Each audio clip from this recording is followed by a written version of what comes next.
Aujourd'hui, vous entendrez les témoignages de 2 restaurateurs qui, comme vous le savez sans doute, sont confrontés à de grosses difficultés depuis le mois de mars. Le premier témoignage est celui de Bao, restaurateur à Watermal-Boisfort. Il revient sur les problèmes que rencontre la majeure partie des personnes du secteur HoReCa. Malgré tout, il considère qu'il fait partie de ceux qui arrivent encore à garder la tête hors de l'eau. La crise lui a également permis de revoir certaines de ses priorités, notamment le fait de passer plus de temps avec ses enfants. Une interview de Quentin Tevigno, étudiant en journalisme à l'IEX. Je suis restaurateur dans la région bruxelloise, donc à Watermal-Boisfort. J'ai 41 ans. J'ai à peu près 15 ans d'expérience dans l'HoReCa. Mais nous, on est dans un cas à part, c'est-à-dire que c'est un petit restaurant et on travaille en famille. Ce qui fait que c'est une force que les autres n'ont pas, les autres restaurants. Par contre, j'ai d'autres amis qui sont restaurateurs. Là, ça devient un peu problématique.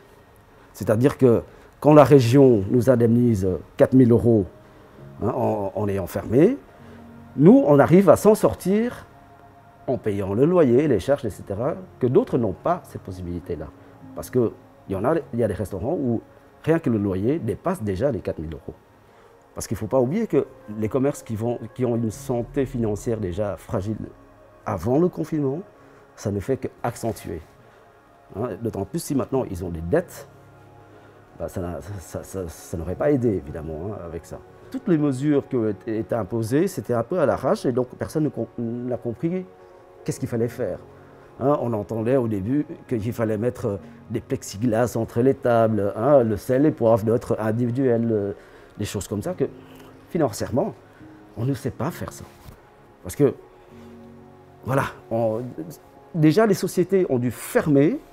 Donc ça veut dire qu'ils n'ont plus de moyens. En plus de ça, on leur demande de faire un effort, investir.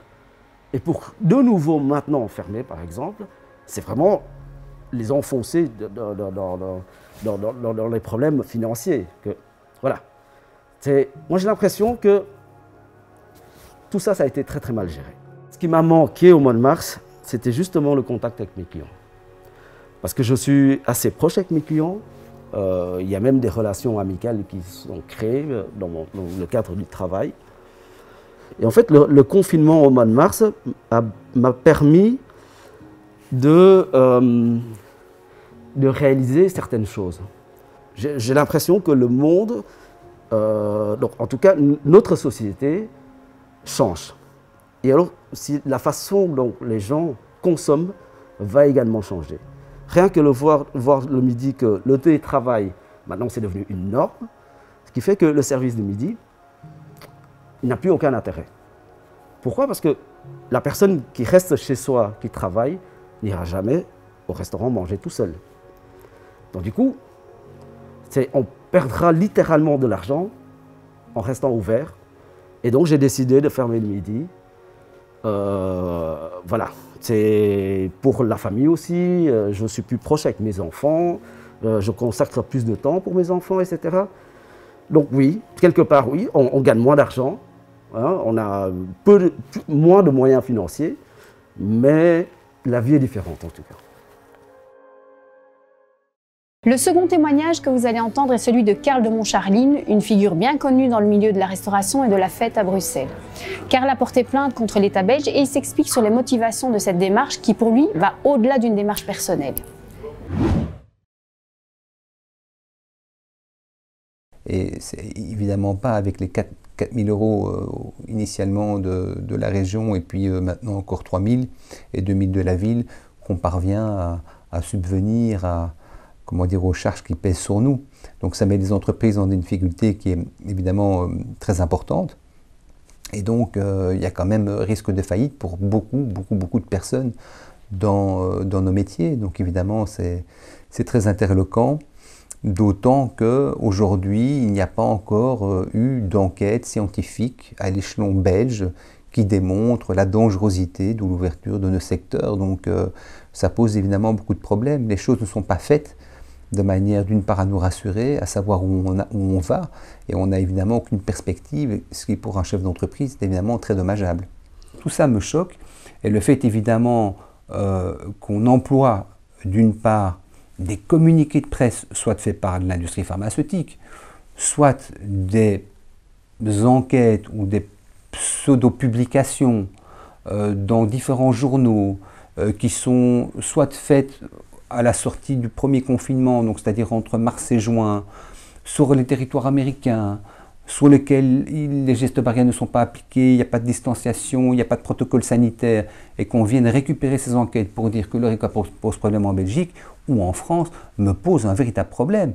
Je ne peux pas imaginer une seule fraction de seconde que nos élus n'aient pas, depuis 10 mois, commandé des enquêtes scientifiques, enfin, fait un peu de recherche, et nous balancent comme ça des articles de Nature ou du Lancet pour d'autres, et qui ne correspondent pas au territoire, ni à la période donnée, ni à l'application des gestes barrières ou des protocoles sanitaires qu'on a mis en place. Donc c'est vraiment, à mon sens, d'abord de la non-intelligence, un manque de rigueur, un manque de sérieux, et après il faudrait croire que ces gens sont sérieux. Mais moi je constate que depuis 10 mois, on ne fait que s'embourber, et aujourd'hui on nous parle éventuellement d'une 3e vague. Alors, force est de constater que le job n'est pas fait. Point. Mon action contre l'État belge part d'abord d'un constat de ce qu'il se passe actuellement dans ce pays. Sur 80, si vous voulez, actions au Conseil d'État, aucune ou une ou deux ont gagné, mais tout le reste a été éjecté. Principalement, probablement, parce que le risque sanitaire et la non-connaissance du virus a fait que tout le monde s'est protégé, en ce compris la justice. Et moi, ça m'a posé problème. Ça m'a posé problème parce que nos libertés fondamentales sont entachées, que évidemment aujourd'hui, ce n'est pas un problème, parce que nous sommes en démocratie, nous avons des partis qui sont, on va dire, dans cette logique-là. Mais qu'en adviendra-t-il demain, quand d'autres partis prendront le pouvoir, peut-être justement à la suite justement d'une réactivité à outrance due à cette pandémie, hein, on voit déjà qu'en Europe, beaucoup de partis d'extrême droite arrivent, même en Allemagne, ils reviennent au pouvoir, ce qui est quand même complètement surréaliste quand on connaît le passé du pays. En Belgique, inutile de dire qu'elle est déjà, entre guillemets, je veux dire, chez nous, en fin de compte, j'allais dire à la porte, mais ça fait encore partie de la Belgique. Et donc en Flandre, c'est déjà le cas aussi. Et donc oui, il est temps de s'en alarmer, de s'en inquiéter. Je ne le fais pas pour moi-même, je le fais parce que je trouve que c'est important déontologiquement. Je trouve que c'est important pour l'avenir de nos enfants. Je trouve que c'est important pour la société. Et je trouve qu'il n'y a pas de mal à se regarder dans la glace et se dire « Tiens, nous avons fait une erreur là, ou on aurait pu mieux faire, etc. » Je pense que c'est utile et je pense que la justice devra aussi faire cette introspection par rapport à elle-même, par rapport à ce qui s'est passé dans cette situation.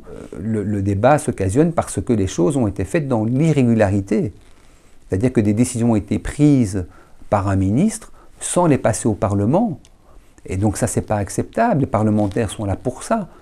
Et donc, voilà, donc il y a quand même toute une série d'infractions, je veux dire, à la Constitution qui posent question. Toutes les actions au Conseil d'État ont été soldées d'un échec, de 2, de 3, de 80. Moi, j'ai préféré une action sur le fond. Pourquoi? Parce que ça nous permet de prendre le temps de l'explication, de prendre le temps de l'analyse et d'amener des conclusions dans notre fait, comme dans le fait de l'État, un peu plus, je veux dire, consistant.